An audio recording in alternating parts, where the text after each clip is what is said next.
Shri Guru Charitra, Chapter 23. Brahma Rakshasa attains liberation by Guru's grace. This chapter describes Gurunath settling down at Gangapur Mutt at the request of the king of that place. Gurunath blesses a Brahma Rakshasa and restores it to human form and grants him Sadgati. Siddha Muni continues the narrative.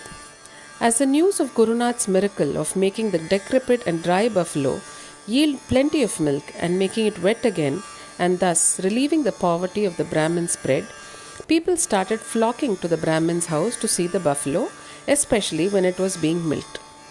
Hitherto, Shri Narsimha Saraswati was remaining almost incognito at Amaraja Sangam, not revealing himself to many. How long can the light hide itself under the bushel? The news about the divine sage spread all around. The king also came to the Sangam to pay his respects and obeisance to Shri Narsimha Saraswati.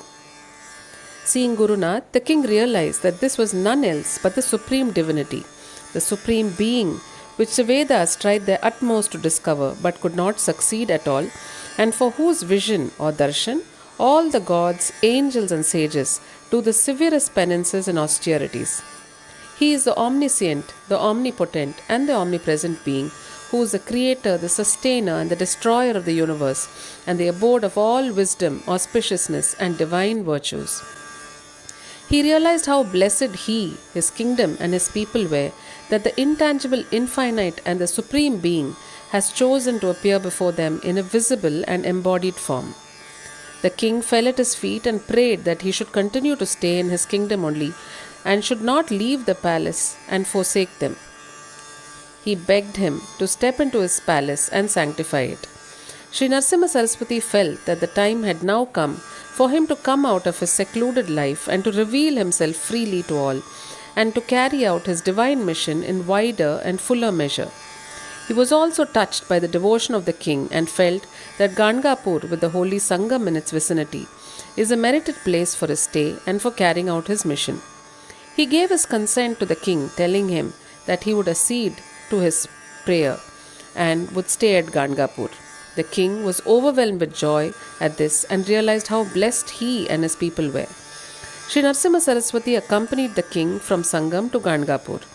He was received in the palace in all grandeur. All the people came out to welcome him, throwing and offering flowers at his feet and waving lights and doing aarti. There was one big house in the palace grounds, which was vacant and unoccupied.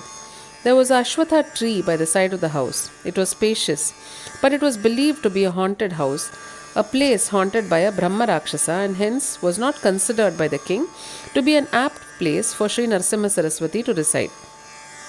But Shri Narsimha Saraswati said that the place would suit him. As soon as he entered the house, the Brahma Rakshasa came out in a fury with the object of assailing the intruder. But seeing Shri Narsimha Saraswati, the Brahma Rakshasa realized that it was no intruder but the Redeemer who had come to bless all, and him too.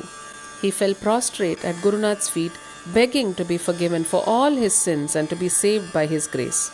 Shri Narsimha Saraswati, in great compassion, told the Brahma Rakshasa that he had already been blessed by him, and that he should go to the Bhima Amaraja Sangam and bathe in the holy waters of the confluence there, and all his sins would be expiated once and for all, and he would be released from rebirth also forever.